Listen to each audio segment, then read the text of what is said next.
Good evening, everyone. Good evening. Thank you for coming tonight. Good to see you again. And it's good to know that there are those who love the truth in this part of the world.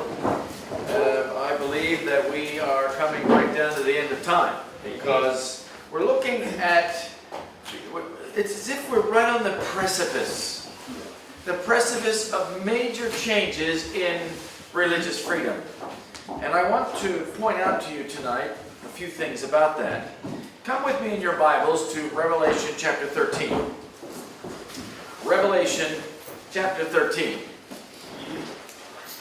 This is a very important passage for those who study and understand Bible prophecy, and I think it's a passage that needs to be well understood in these times.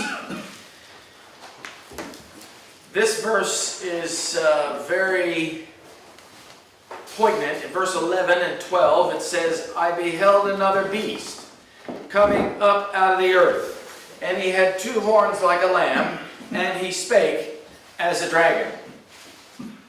Now, this is another beast, so it's following a previous beast. Which beast is the beast that it's following? First beast of Revelation 13. And what does a beast represent in terms of Bible prophecy? Kingdom. That's a kingdom, that's right. So this first kingdom, which we find in Revelation 13, 1 through 4, explains a beast that had great power and crushed many people. It had had 7 heads, and one of its heads was wounded unto death, and its deadly wound was healed. What beast is that referring to? What nation? That's Rome. That's discussing the power of Rome. And I want you to notice that it said they worshiped the dragon in verse 4, which gave power to the beast, and they worshiped the beast, saying, who is like unto the beast? Well, this is during the Middle Ages. But the Bible tells us that the deadly wound was healed, so that in the last days, this same beast will again be worshipped as it has been previously. But it has help. And this is where we read about the second beast. It says, I beheld another beast coming up out of the earth, with 2 horns like a lamb, and he spake as a dragon. Now what beast is this referring to? Or what nation or kingdom is this referring to? This is the United States of America, okay? And this beast, this second beast, it says in verse 12, exercises all the power of the first beast before him. Now, what does this mean? All the power. What kind of power did the first beast exercise? Church and state together. Church and state was together. What else? What kind of power did she exercise on the people? Life and death. Life and death power, yes. It controlled the state, it controlled everything that happened. But this is power that's being referred to here as persecuting power. Power that can force people to do things that they would not otherwise ordinarily do. Pardon me. And that power is what is being referred to here. He says he exercises all the power of the first beast before him. And he causes the earth and them which dwell therein to worship the first beast. So we come back to this issue of worship. In fact, in Revelation chapter 13, we learn that worship is at the center of the end time issues that God's people will face in the last days, or that the whole world will face, really. 5 times in Revelation 13, worship is mentioned as the central issue. I mentioned verse 4, which already showed us twice that the worship is the center. But in verse 8 it also tells us, thank you sir, appreciate that very much. In verse 8 it also tells us that all that dwell upon the earth shall worship him. Again, that's the first beast, whose names are not written in the book of life. So if you're going to worship in the way that the first beast requires, your name is not going to be in the book of life. But perhaps the best and most important project that you and I face in this earth is to get our names in the Lamb's Book of Life. Amen. All right, and so if we do that, we then will refuse to worship that beast, which is mentioned here. And then in verse 12 it mentions it again. This second beast causes the earth and them which dwell therein. By the way, that's everybody, except those whose names are in the Book of Life. To worship the first beast. And then in verse 15, once again, it says that he causes as many as would not worship the image of the beast should be killed. So there's worship again. Worship becomes a life and death matter in verse 15. And it becomes such an important matter that it becomes the central feature of the conflict between Christ and Satan in the last days. So I just think it's important to know that when you think about these issues that we face in the last days, that worship is right in the center of it. But I want you to think about verse 12 again. It says he exercises all the power of the first beast, which means that he is capable of enforcing by persecution the worship of the first beast. That's pretty serious business. How powerful does America have to be in order to be able to persecute those globally who refuse to worship the beast in false worship? That has to be pretty powerful. Is America that powerful today? No. I would say not. I would take Russia and China out. We're not that powerful quite yet. At least I should say the Americans aren't that powerful. I happen to be an American, so I pay attention to these things very closely. But the bottom line is that America is not that powerful. In fact, over the last several presidencies, but especially under President Obama, America has declined in power. It has refused to exercise its strength and power on the global stage. And this has been one of the criticisms of the Obama administration, who was very dedicated to globalism and integrating all the nations under one global system of power, which, by the way, is a prophetic development as well. So I think it's very important that we understand that America is not as powerful as it once was. But the Bible is telling us that it will become more powerful than it once was. And in verse 12 it tells us that eventually it will exercise all the power of Rome to persecute those who are objecting to its worship principles. Now, religious liberty is something that has been a very strong principle of the U.S. Constitution. Now, today, it is under assault. Under the Obama administration, religious freedom came under direct attack.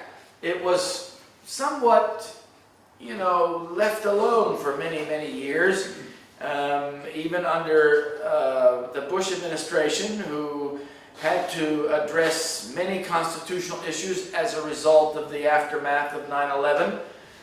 And consequently, religious liberty was sort of relegated to a later time. But under the Obama administration, persecution came against some who refused to comply with the health care legislation, or who refused to bake cakes for gay weddings and conduct photography for gay weddings, that sort of thing. Under those principles, obliquely, religious freedom has been under assault. But the real crown jewel for religious freedom is worship. Now, even Hillary Clinton said that she believes in freedom of worship. But that's not freedom of religion. There's a difference. Religious freedom encompasses much more than just freedom of worship. And the Obama administration tried to restrict the definition of religious freedom to religious or freedom of worship, which is not exactly correct. It's not the true principles of religious freedom. But anyway, that's how religious freedom has become under assault. Now, under the weakness of the United States, Mr. Trump campaigned on the idea of making America great again. And as I thought about the slogan that he used in his campaign, I was impressed with Revelation chapter 13, verse 12, which explains to us that America is going to become great again. And I'm thinking to myself, are we close? How close are we to the end of time? How close are we to the Sunday law? How close are we to the principles that will undermine all of the rest of the Constitution that remains? Well, Mr. Trump campaigned on the idea that he would make America great again. He also made a very strong appeal to evangelicals. He somehow sensed that by getting the evangelicals on side, he would be able to take the election. But he was having difficulty. In fact, there was a period of time early on in the election cycle in which he was not getting traction with evangelicals, who are a very powerful influence in America. So there were two men who collaborated together to change that condition. They started by organizing a meeting in New York near the Trump Tower, where they would invite 100 evangelicals, influential evangelicals, to come together to have a meeting with Donald Trump to get to know him and try to understand him. They were working to establish credibility with the evangelicals for Mr. Trump. These two men have names, and I'm going to tell you who they are. First of all, the first one was Bill Dallas, whom you probably do not know. Bill Dallas is a man who runs an organization that's designed to encourage Americans, and in particular conservative Americans, to get out and vote, which means that they'll probably vote Republican. You know, you can't promote as a 501c3 tax-exempt organization. You are illegal it is illegal to promote for a particular party or a campaign or a particular individual or against a particular individual. You can't do that in American politics. That's a result of the Johnson Amendment, by the way, and also the Constitution. How many of you know what the Johnson Amendment is? All right, one or two of you, 3 or 4 of you, okay. Well, the Johnson Amendment is actually an amendment to the Internal Revenue Service Code. It was introduced into Congress by Lyndon B. Johnson. Now that's a name you might remember. That's why they call it the Johnson Amendment. Who was Lyndon B. Johnson?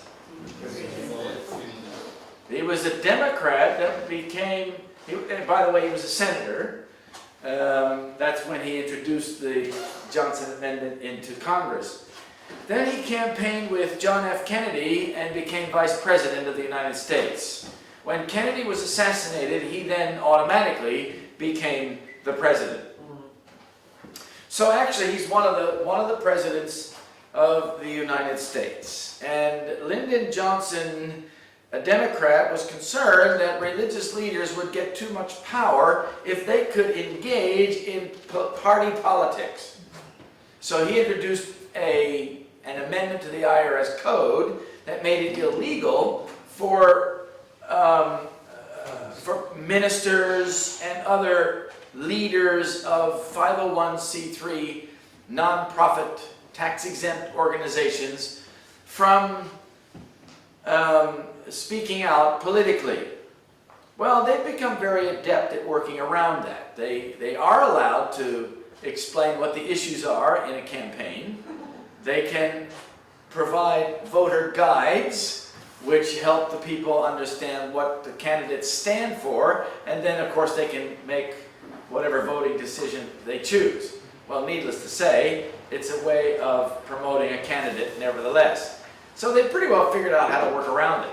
But they now feel that the Johnson Amendment I'm talking about religious conservatives, believe that the Johnson Amendment is an impingement on their free speech. And Mr. Trump picked up on that. Well, anyway, Bill Dallas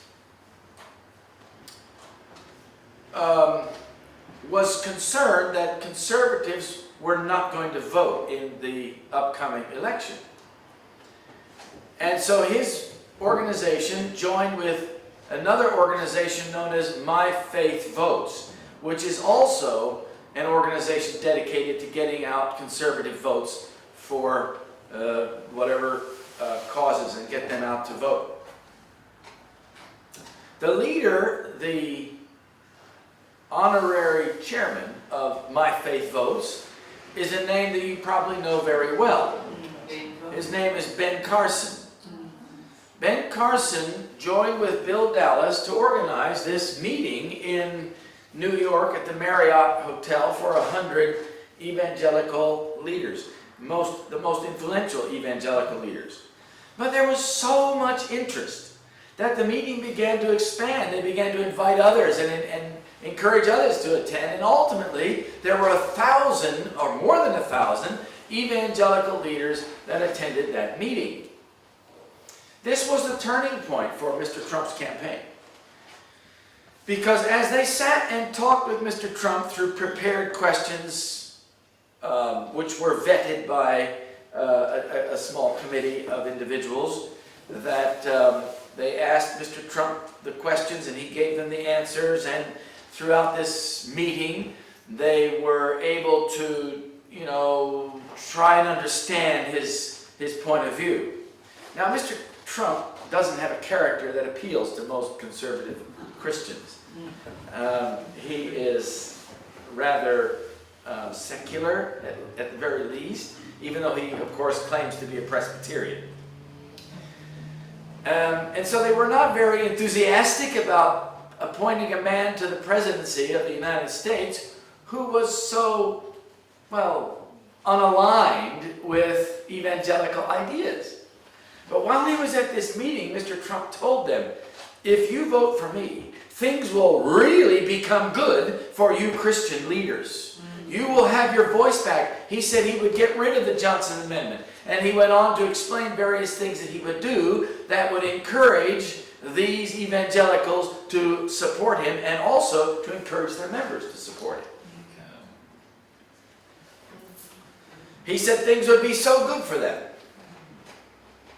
And then he appointed a faith advisory board made up of a number of these powerful evangelicals. Men like James Dobson, whom you would know.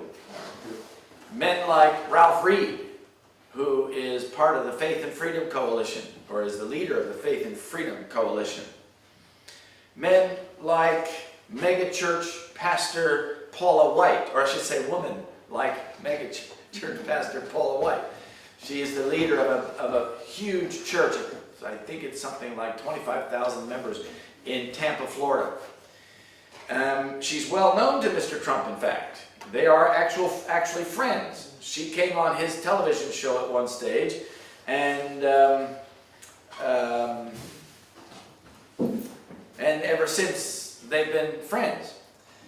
She actually led 40 evangelical leaders to the Trump Tower to pray for Mr. Trump in his apartment, his house, his home, at the very top of the tower. You see, he's right up there on the top floor. Anyway, they were very encouraging. They prayed for him, they prayed over him, and you've probably seen some pictures online or in other ways of this event. But this was before the Marriott Hotel. And as these individuals began to advise Mr. Trump how to navigate issues in his campaign that impinged upon religious concerns of these evangelical conservatives, he gained more traction. I think they saw, that even though Mr. Trump didn't have a character or even a personality that really appealed to these conservative religious leaders, they saw the opportunity that they could engage him in such a way as to influence his thinking concerning the way he rules America in the interest of religious leaders. They saw that they could shape his understanding of evangelical concerns and issues. And so they were willing to engage, even those who didn't like him. They were willing to even be on his faith advisory board in order to accomplish their goals. They became so power thirsty that they saw their opportunity, and they have now grabbed it with both hands, and they continue to influence his presidency. Kenneth Copeland, whom you probably have also heard of, was for at least a while on his advisory committee, and during election night he made some statements that made it obvious that he was thinking in terms of achieving some massive Christian goals under the Trump administration. Anyway, so when Mr. Trump became president of the United States, it became obvious that these evangelical leaders had influenced their members who had come out in great numbers and had voted him in as President of the United States through the Electoral College. Now, he did not actually win the popular vote, but he won the Electoral College. The Electoral College is organized in such a way so that every state has significant and relatively equal influence. So in other words, in some states that have very large populations, one vote is not as equal as small states with less population because they have a similar number of electorates for each territory within that state. So a smaller state does have less electoral college members, but proportionately per person that live in that state, the smaller states have a greater influence in the election. So, you know, a lot of the more sparsely populated states in the Midwest, which is a very big Republican area, had a lot of power. And the Electoral College ended up having the giving their votes to Mr. Trump to a large extent, except for the states along the east and west coasts and a few states in the Midwest. Most of the states, especially the states with big cities, these are the ones that voted Democrat, because that's where most of the Democrats are, concentrated in the big cities. But the rest of the states voted Republican, which meant that the evangelical leaders were able to influence their members throughout the Midwest in a very significant way. So now Mr. Trump owes a lot to these evangelical leaders for putting him in office, and he has to pay attention to what they have to say. And he's learned a lot. And I thought it was rather interesting that during his speech at the UN just this last week, he made a very interesting comment about North Korea. He said that the righteous many have to confront the wicked few if we're going to have peace and security in the world. That was the essential comment that he made. Imagine. I want you to think about that comment for a minute. Who else presented that idea? The vote. No, much farther back. Much farther back than any papal leader. I want you to think about that. When the righteous gang up on the wicked, what do you have? You have intolerance. When you think about it. Back in the days of Christ, Caiaphas made a similar comment. He said that one person or one man should die for the whole nation, so that the whole nation would not be thrown under the bus, so to speak, and that the Romans would take over and do away with the Jewish nation. This was the fear that they used. They used fear to accomplish the condemnation of Christ. Now, terrorism provides fear. North Korea is giving some fear to many people. And the bottom line is that Mr. Trump is now using fear to promote he said destruction, actually. He said if America had to act, which he hopes they don't have to act, of course he has to say that. If America has to act, he said we will destroy North Korea. So, this is setting a precedent. It's actually setting a way of thinking, and I sense that the evangelicals have given him this idea that the righteous have to gang up on the wicked. This is the political method by which church and state unite to work together. The perceived righteous, or the multitude of those who are on the quote-unquote good side, have to gang up on those on the bad side. Now, of course, North Korea is perhaps needing to have its arrogance and its aggressive behavior addressed. But the way Mr. Trump suggested that it be done is rather telling, because it actually provides a foundation or a precedent that can be used later against a less dangerous enemy. Those who keep God's Sabbath and the Ten Commandments. Because what Caiaphas said about Christ is what is going to be said about those who follow all of God's commandments in the last days. And they're going to face persecution based on the idea that the righteous majority must deal with this small minority that refuse to go along with the worship laws that will be imposed upon the lands of the earth, not just the United States. So I thought that was extremely interesting from a prophetic point of view to see what Mr. Trump said to the United Nations. And I don't know what's going to happen with regard to North Korea, but just saying those kind of things tells me that he's being influenced very strongly, and his mind is being shaped very strongly by those evangelical leaders that are talking to him.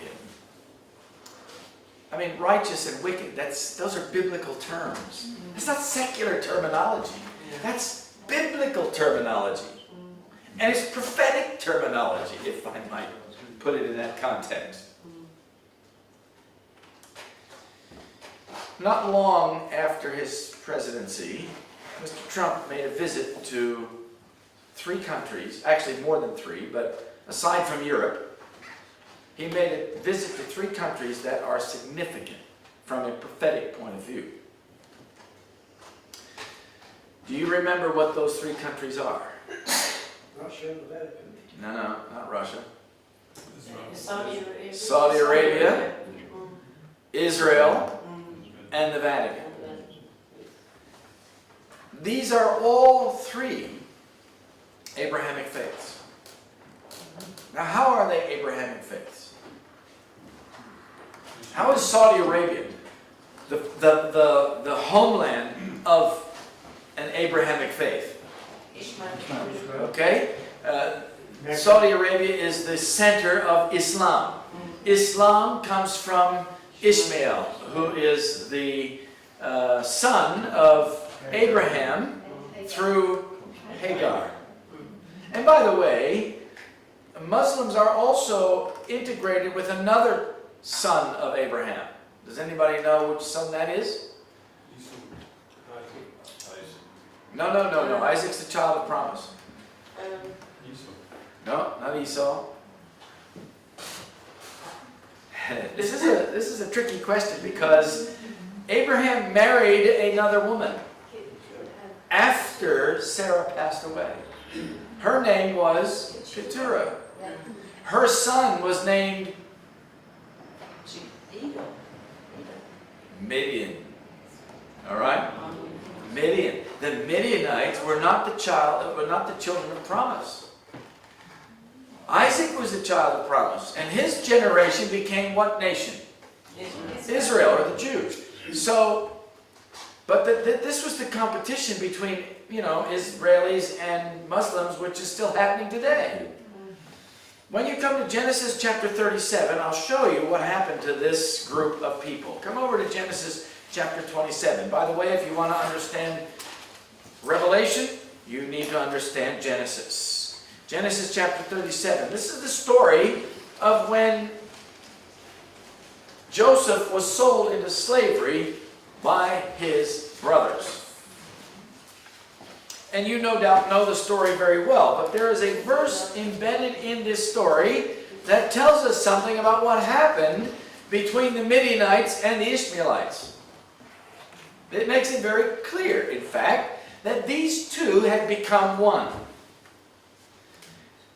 Judah, the profiteering entrepreneur among the group, said, "Come," verse 27, "let us sell him to the Ishmaelites, and let not our hand be upon him, for he is our brother."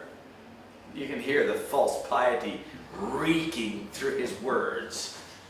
And his brethren were content. Verse 28 then says, "And then there passed by Midianites, merchantmen, and they drew and lifted up Joseph out of the pit, and sold Joseph to the Ishmaelites." Look at that. In other words, these two were the same people. And the Bible identifies them as both merchants traveling down to Egypt. The Midianites and the Ishmaelites. And he sold them for 20 pieces of silver. And they brought Joseph into Egypt. And you know the rest of the story. So the Midianites were not children of promise either. And God gave the Ishmaelites and the Midianites the ministry of trade and commerce, and they became very wealthy, many of them. Already at the time of Joseph, they were joined together, or joining together. Today, there's no difference between them. You can hardly tell. They're all Muslims now, and then perhaps some more as well. But these Muslims are in Abrahamic faith through their two mothers, Keturah and Hagar. Now, how is Israel in Abrahamic faith? Well, that's kind of obvious. Israel is the descendants of Isaac, and Isaac is the son of promise. And so Israel, for many, many years, many centuries, was God's church.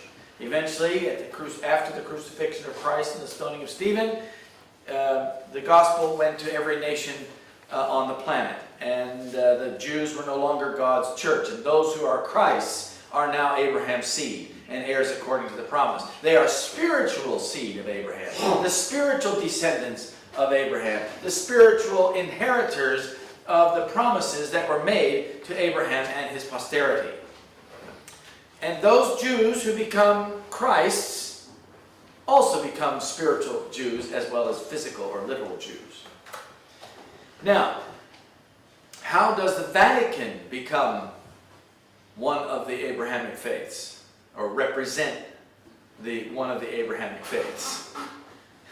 That's actually a trick question, and it's not meant to be a trick question, but when you think about it, the Vatican ostensibly represents Christianity, right? But are they really representing true Christianity? Not at all. But that's the way the world sees them. So when Mr. Trump goes to the Vatican, he's going to the representative of the leader of the Christian world, as far as the world is concerned. Now, the leader of the Christian world is Christ, and those who follow him. Okay, we understand that as God's people. And therefore, they cannot be true Christians, because they are based in false religion, which is basically paganism baptized into Christianity. But the bottom line is that Mr. Trump visited these three religious nations, if I can put it that way. The Saudi Arabians, very strongly Islamic. The Israelis, strongly Jewish. And the Vatican, strongly, quote-unquote, Christian. Now, when Mr. Trump visited these three nations, his declared purpose was to unite the religions of these three nations. In other words, to unite religion and politics. Church and state. I want you to think about that. That's significant. By saying that he's going to unite them, or he's wanting to try and attempt to unite them, he was trying to bring them into political unity around their spiritual principles. In this context, he is paralleling Pope Francis, who is also trying to bring political unity through spiritual principles. In fact, Mr. Trump, who is the President of the United States, the second beast of Revelation 13, is representing the political arm of this process, while Pope Francis represents the spiritual arm of this same process. As they work together, they collaborate together, the United States and the Vatican uniting to work together to bring the three major religions of the world together in unity. And by the way, one of the other purposes that Mr. Trump was aiming at was to lead these nations to enjoy peace and security. Now, how about that? Peace and security. What's another word for security? Safety. Safety. And when they shall say peace and safety, what happens? Sudden destruction cometh upon them. So there we are, my friends. I believe we're on the precipice. We're inching ever closer to that precipice. Now, only the angels can hold back the winds of strife. And they are. And they've been doing so very successfully for a long period of time. Why do the angels hold back the winds of strife? So that God's people will have time to get ready, number one. And secondly, that they will have time to convey the message of the fullness of the truth to everyone on the planet. Now that's not going to happen unless they receive the Holy Spirit in the latter rain power. They're laying the seeds and the foundation through literature work, through television programs, through internet streaming, and through other ways and means. People are connecting with God's principles and the message for these last days. But we have to recognize that they're just laying the seeds. The time is going to come when the Holy Spirit will be poured out on all flesh, and they will be pressured by the Holy Spirit to make a decision, to choose one side or the other. And that will be a testing point. Those who choose the wrong thing are going to end up lost. Those who choose the right thing will join God's people, suffer the persecutions that go along with that, and will eventually be saved in the kingdom of heaven. And I fear for a lot of God's people, because they're not getting ready. They're not even interested, really, in studying their Bibles to a large extent. Many of God's people do not spend time with Christ in prayer and in Bible study. And this is very serious, but it's also very dangerous. Because they are very confused today about politics and the responsibility of God's people to stay free of politics. We are to bury political questions, we are told. We are only to view politics from a prophetic point of view. We must rise to the level that's way above all that. We have a calling way above all that political stuff and political arguments, political angst, political emotions. All those things are not to be part of our experience. We are to bury political questions we read in Fundamentals of Education. The reason is because God has called us to a much higher plane of ministry. We are to give the three angels' message. We're not to be involved in politics. The three angels' message, of course, intersects with politics at certain points. They are the prophetic points in which politics exist, or I should say, in which politics and prophecy intersect. And unfortunately, many of God's people take one side or the other. In fact, in America, it's so polarized that Americans can't even have a civil political discussion. They're so distinct now, there's no way that there can be a political reconciliation. And you've probably noticed this, and it's been exacerbated under the presidency of Mr. Trump and under the campaign and all the rest that goes with it. So we're living in a time in history that is unique, when the politics, not only of the United States, but of the world. You have your own Donald Trump down here in New Zealand. You know that, right? And Britain has its own Donald Trump. And, well, there are similar individuals in every nation, really. And they rise to prominence because people are getting sick and tired of the political status quo. And of course, the Vatican knows that people get tired of this, and the elites and globalists, they also know that people get tired of their political leaders, and they'll vote in somebody else. Sooner or later, somebody's going to vote in a Democrat in America, and Donald Trump's term of office will end. Of course, that he only has 8 years if he gets through the second election cycle. We'll see whether that actually happens or not. But if he gets 8 years in office, America is likely to have significantly changed in those 8 years. Perhaps as much as Obama changed America in the 8 years of his administration. And I think it's very interesting to watch from a prophetic point of view. Many people get confused. I know this firsthand because I publish little news briefings. How many of you are getting our news briefings? Our email 5 days a week prophetic intelligence briefings, we call them. We need prophetic intelligence in these last days, don't we? And if you're not getting our prophetic intelligence briefings by email, by all means, feel free to sign up today, tonight, using this pink card so that you can become a subscriber to our free prophetic intelligence briefings, which are the little news items you might have missed, cast in their prophetic context. We also publish a CD every month, which no doubt many of you are also receiving. How many of you are getting our CDs? All right, good. There's quite a number of you getting the CDs. Those of you who are not getting our CDs, which are the large movements and major political developments and prophetic developments, which involve some political things. If you're not getting those, you're missing out on some very important analysis of prophetic developments. This is what they look like. If you're getting these in your mail every month, you're getting the CDs that we're publishing. If you're not, again, fill out that pink card and you can become a subscriber to our free monthly CDs as well. We want you to be informed. Now, the reason I'm telling you this is because I publish a briefing, a prophetic intelligence briefing, 5 days a week. In fact, today I've been working on a few of them for next week and the week after.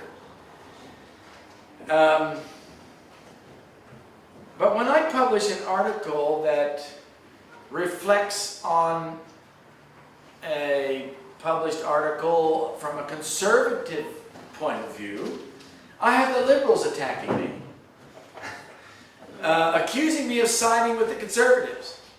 And when I publish an article that's based on a liberal point of view, I have the conservatives attacking me.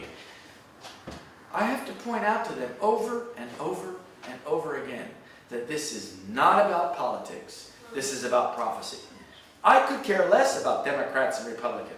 I'm interested in how they fulfill Bible prophecy. And both of them do.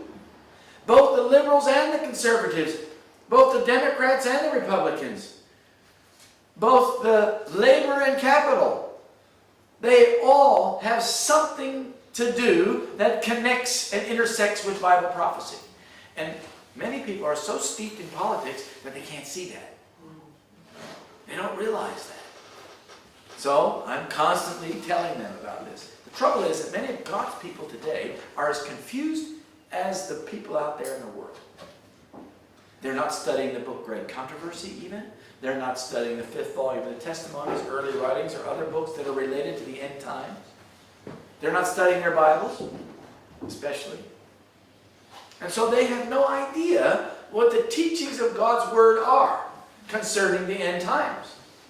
And they are confused because they read the news that appeals to their mentality. If they're conservative in their mentality, they read the conservative news. If they're liberal in their mentality, they read the liberal news. Or the mainstream media, which is mostly liberal, 90% liberal. And if you're going to really understand Bible prophecy, you cannot just read one side of the story. You've got to read both. You've got to understand both the liberal and the conservative point of view and how they intersect with Bible prophecy.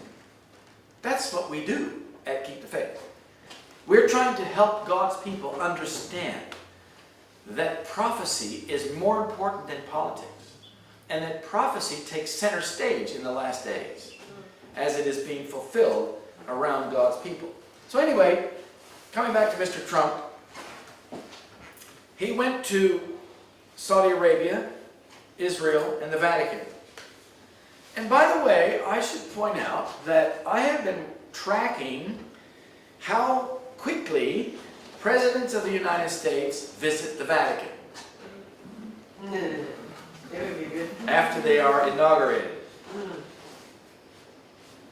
And that's an interesting study. Going all the way back to Ronald Reagan, and even some before him.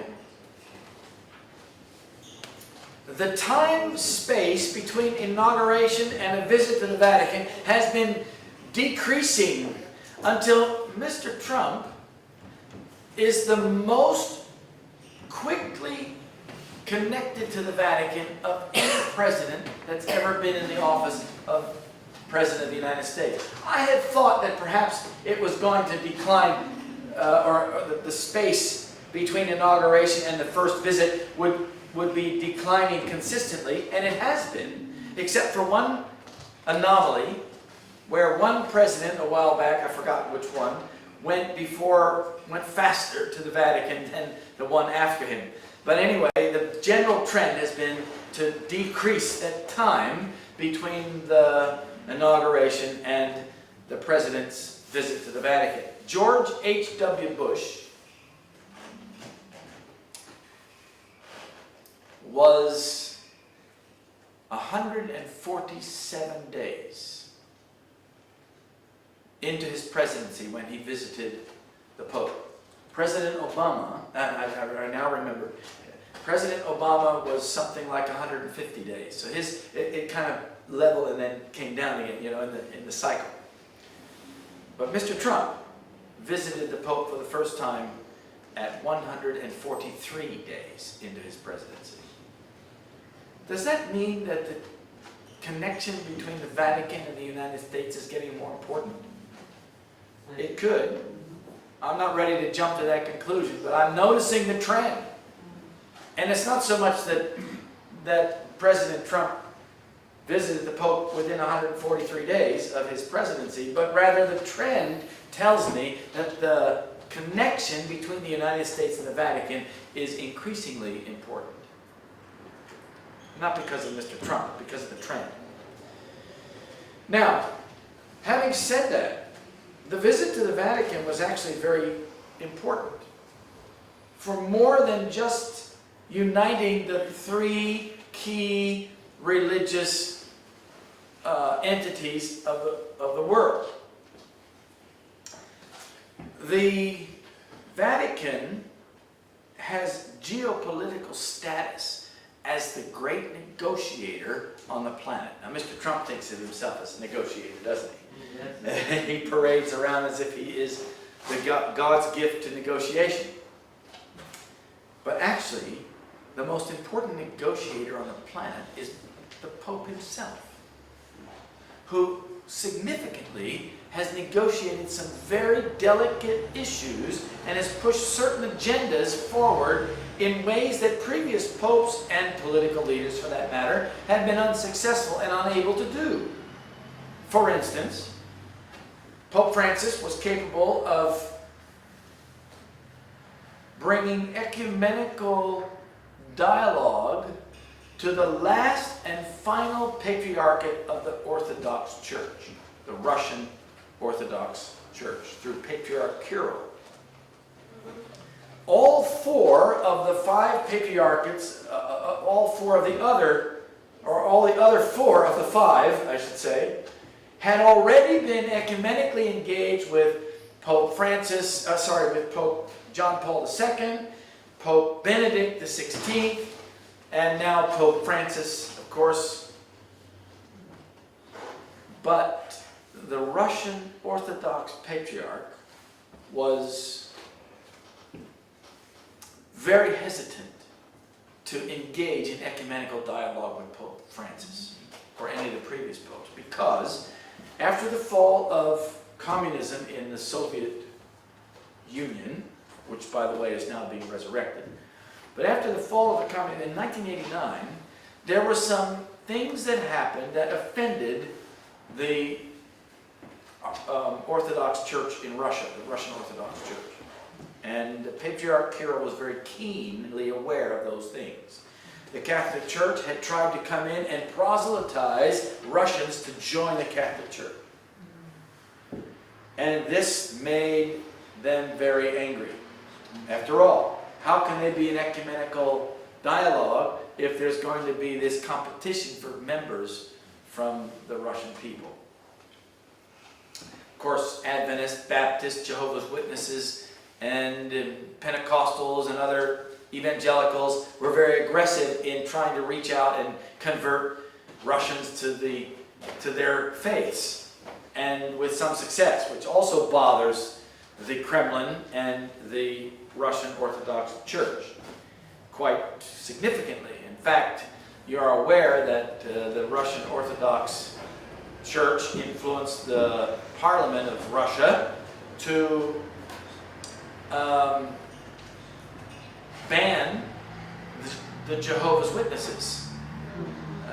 And from what I understand, I heard today, I think it was, did I hear that from you? Was it? That they have held off on implementing that. And perhaps that's why we haven't heard much more from the Jehovah's Witnesses concerning their behavior or their treatment in the Russian Empire. So I haven't been able to confirm that, but I will try to do that in due time.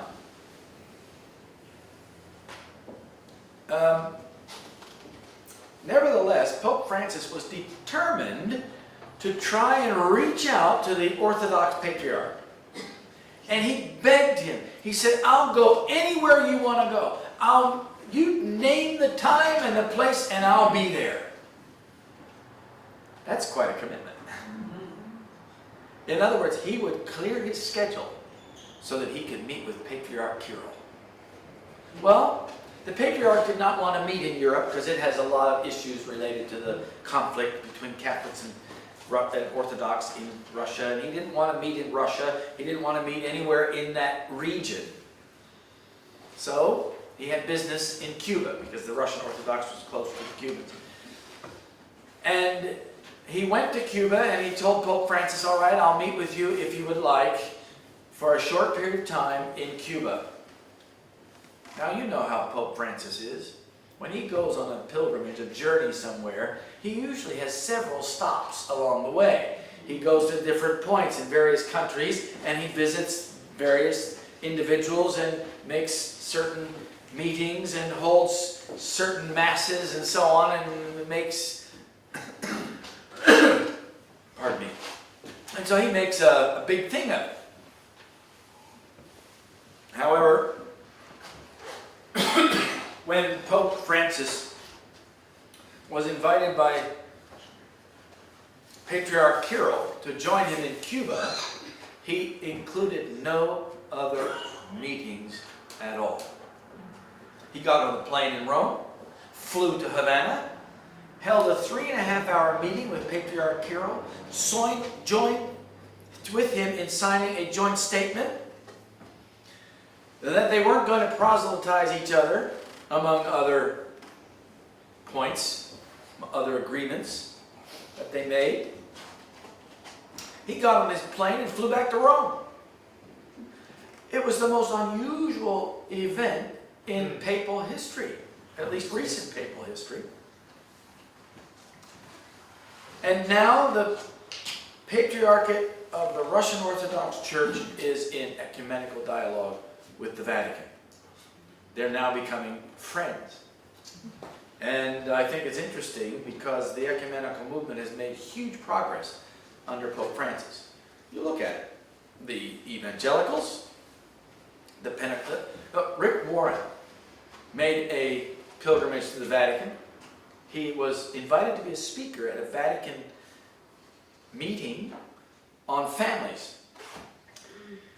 Joel Osteen, another megachurch pastor from Houston, visited the Vatican.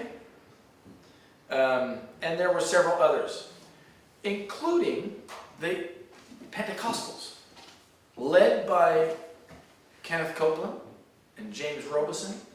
They made their way to the Vatican, and Pope Francis gave them a 3.5-hour meeting himself with a lunch and everything. And they were high-fiving each other and having quite a time, having this ecumenical dialogue. The ecumenical movement has made huge progress. In fact, he wants to close Protestantism's historic traction and to finish the Protestant Reformation, if possible. Whether it's going to happen on the 31st of October of the 500th anniversary of the beginning of the Lutheran Reformation remains a little bit unclear to me, because I've seen very little of the emphasis on the festivities that could happen at the end of next month. But there have been ecumenical developments in the process in leading up to this period in history. So I'm not saying that something isn't going to happen. I just don't have a clear picture yet on what is likely to happen or will happen, if anything. Many people have jumped to the conclusion that there's going to be events, but there's very little in the press, in the public press, the Vatican press, in any other news outlets concerning what might happen on the 31st of October. So it's just a little unclear.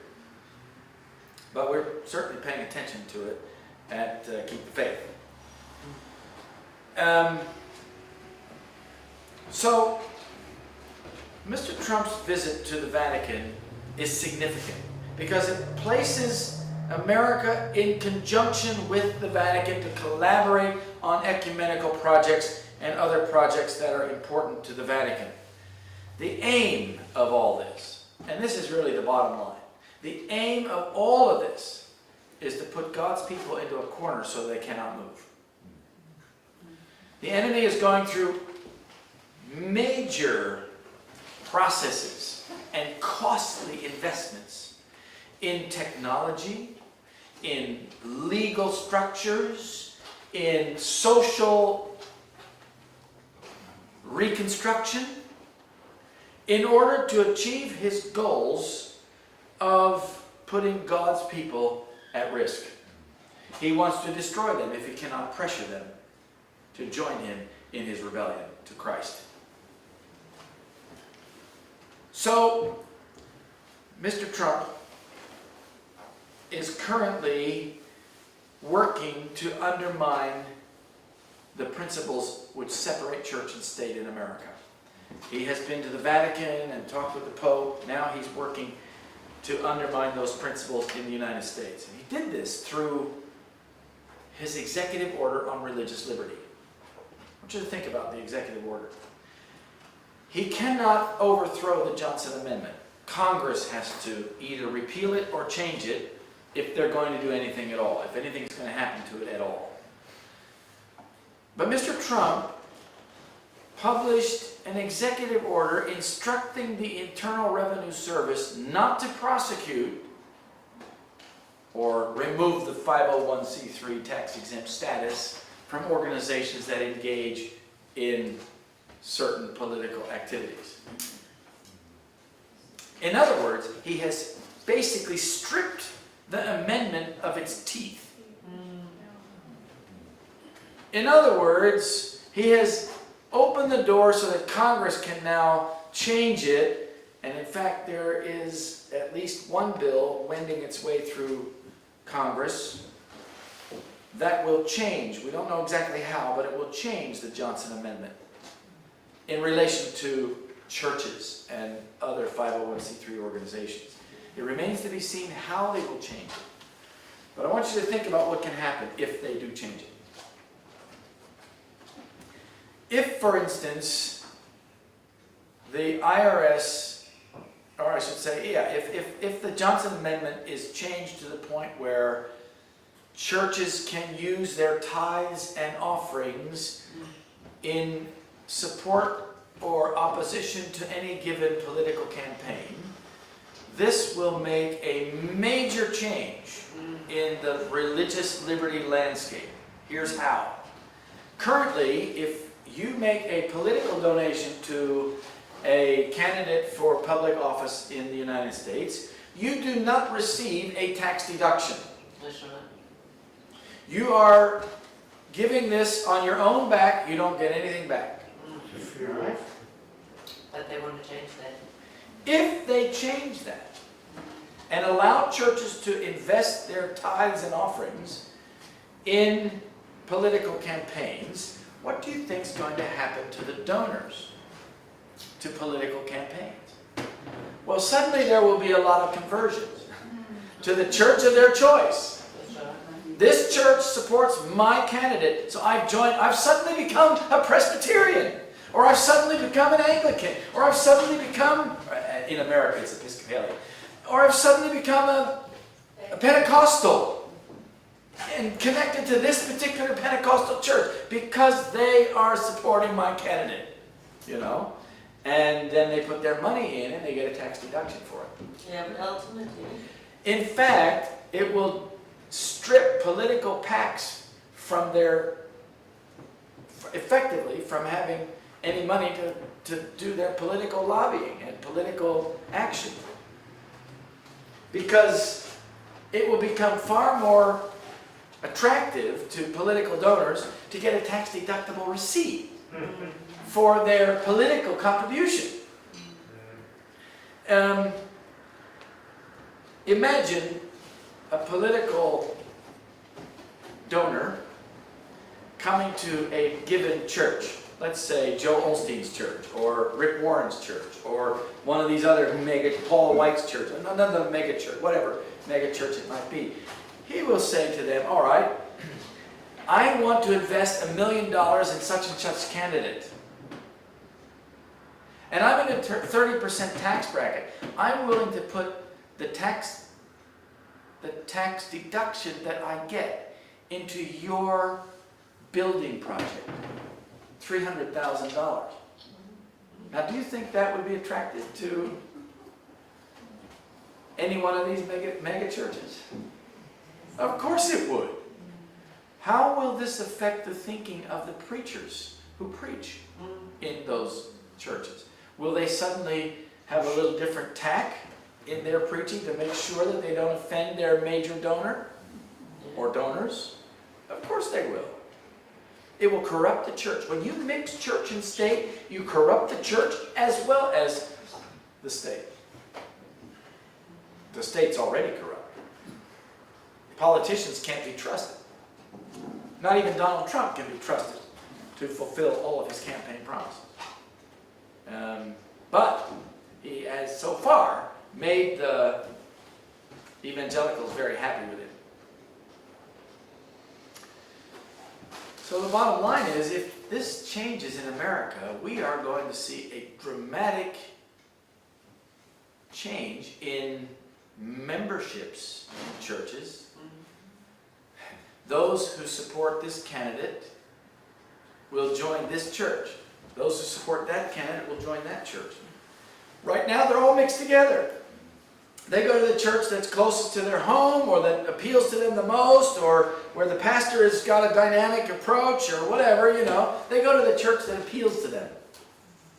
But if there's politics involved, that is going to change, because Americans are very emotional about their political opinions. And they are very engaged in their political opinions and processes, to a certain extent at least. And it remains to be seen exactly how this is going to play out. But we need to be paying attention. And it's because of this issue that I said at the beginning of this meeting tonight that we are on the precipice of major and significant changes to the religious liberty landscape. And my hope and my prayer is that God's people are ready for whatever's coming. That your lives are in harmony with Christ. That you've given yourself to Jesus and that you will not turn back. Because that is the only way that you'll survive the coming crisis that's going to be brought against God's people. Your faith is going to be tested. Your experience is going to become, your experience with Christ is going to become the center of your life. Whereas now, well, we have many things to consider, you know, and we have many diversions and distractions. But when your faith is on the line, that's when it becomes the central issue. And my prayer is that you'll be ready for that. That you will survive the coming crisis and be in the kingdom of heaven. I plan to be there. Don't you? Yes. And I pray that God will bring us all there. Not every Seventh-day Adventist is going to heaven. I think you probably know that. Not every person that claims to be a Christian is going to heaven. Although we sing the song when we all get to heaven, you know. But that somehow isn't going to be the reality. Unless we are united to Christ, this crisis will come upon us as an overwhelming surprise. Right now it doesn't seem like it's going to happen. Very soon anyway. But that's the point. It comes by surprise. It comes upon not only God's people but the whole world as a surprise. So I'm not looking for necessarily a gradual slide into the Sunday law.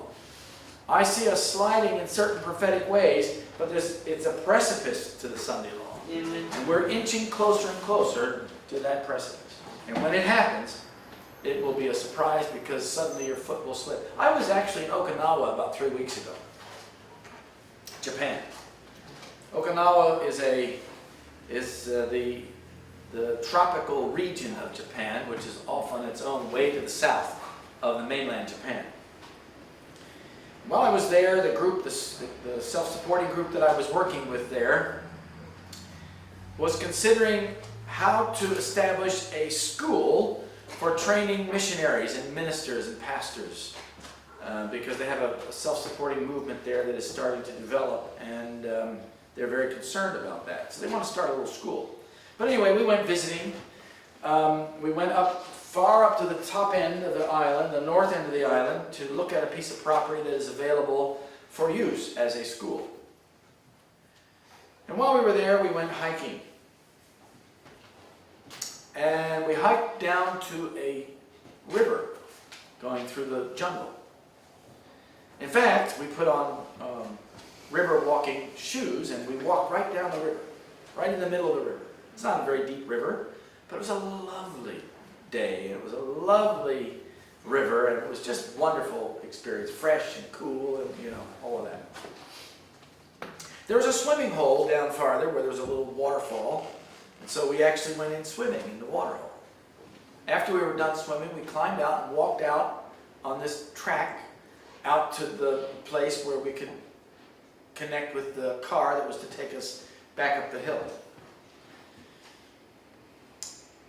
On the way, as we were walking on this narrow pathway, I was walking along and I did not see the edge, the precipice. And my foot slipped down the precipice. And I fell to my knee, my right knee, as my left foot went off the edge. Fortunately, there was a tree right there, and I grabbed a hold of that tree and hung on. And I didn't fall down the precipice, but I strained my knee. So I've been recovering from that for the last 3 or 4 weeks. But the Lord has given me good healing with that. And it reminds me of where we are in time. We are standing, as it were, on a precipice, and we don't realize that our foot is about to go off the edge, if I can just use a metaphor. And I thought of that experience as I meditated on my fall in Okinawa. By the way, I went to Hacksaw Ridge while I was there, in case anybody was wondering. And I saw the real Hacksaw Ridge, where Desmond Doss saved those 70-some soldiers that he let down over the cliff. And I looked down over the cliff, you know, and you could still see the entrances to the caves where the Japanese were hiding, and which made it very difficult for the troops to defeat them up there on Hacksaw Ridge. But eventually, of course, the Americans won that battle, and that was key to winning the war with Japan. But you know, war is never easy on both sides. And as one of my friends there, a man who I baptized some years ago, because I'd been out there several times before, he said to me through an interpreter, he said, Pastor Mayer, he said, remember, when you go to Hacksaw Ridge, that the Japanese lost a lot of lives there as well. I said, absolutely, I understand. And, you know, it's just one of those things. But God has a work for us to do, brothers and sisters, in these last days. We are not to step off the platform of truth. We are not to engage in political matters. We are to help people find their way to the kingdom of heaven. Amen. And may God bless you, my friends. Thank you for coming tonight. And I want to say that if you are not yet a subscriber, I want to remind you, fill out the pink card, become a subscriber. We'd love to have you receive our monthly CDs so you can be up to date. I also brought with me a little, well, we have a spiritual retreat at Highwood. I don't know if any of you can come or not, but Johnny Wong is going to discuss discipleship in the last generation, and Tim Laposa is going to discuss how to establish a care group. I don't know if you know about the Melbourne Gateway churches. They are very successful because they have been using the concept of care groups. And these care groups have become the means of bringing young people into the church, into the message, into God's truth for these last days.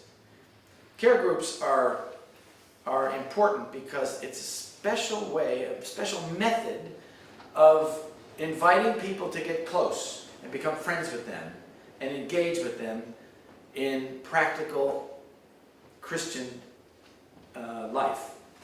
And through Bible study and prayer, it engages even secular minds with God and leads them to an understanding of His message. Anyway, they're going to explain how to do this. If you want to become a soul winner and want to use the principles of care groups, come on over. We'd love to have you. It's a whole week, October 8th through 15th.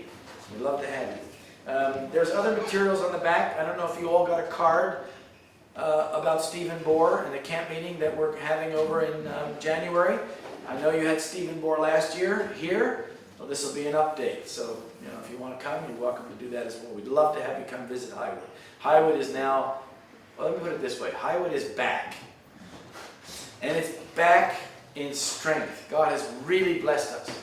And we're now working with a full hand of support, and our staff are working diligently with our guests and helping them find their way to good health. And through time and effort, through our follow-up work, leading them to the kingdom of heaven. We already have several of our guests who are now Sabbath keepers and who are considering how to become engaged in God's church, God's work. So we believe that God will lead each one of them into His kingdom as He sees fit. So may God bless you. Let's close.